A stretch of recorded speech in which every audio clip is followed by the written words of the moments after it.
Hi, and welcome to BlinkBid. In this video, we are going to walk you through the Invoice module, its capabilities, helpful features, and time-saving shortcuts. When you are ready to transfer the job into the invoice stage, you have two options. If you are creating a bid, you can transfer from the Estimate module and create a direct duplicate of the bid. You can still use the Production module to track receipts. Just go back to the Estimate to transfer.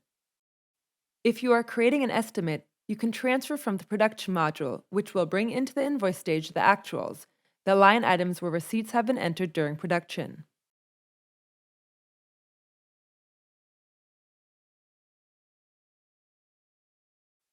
In many ways, the invoice acts like the estimate. You can add or delete line items and change tax settings, just like in the estimate.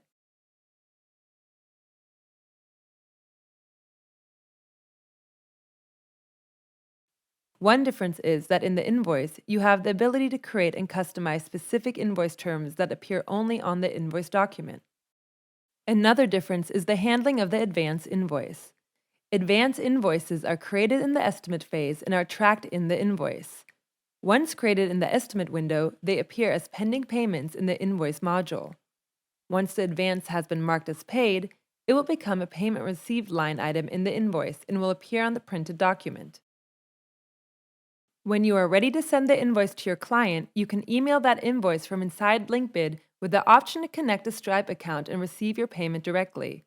When your client pays via credit card, the invoice will automatically update as paid. If you prefer not to use the direct credit card payment, enter any amount received into the invoice using the Payment Received feature, where you can enter information about the payment's date, amount, and details, so everything is organized. BlinkBid syncs with QuickBooks Online, so you can easily track invoices and manage your accounting. BlinkBid also has an Invoices/Tax Report, which provides your sale tax information, as well as invoice amounts and subtotals for a certain date range of your choice and sorted by personality. If you have any questions, please check out our knowledge base at blinkbid.com/help. If your question is not answered, please click on your account name in the top right corner and send support a message.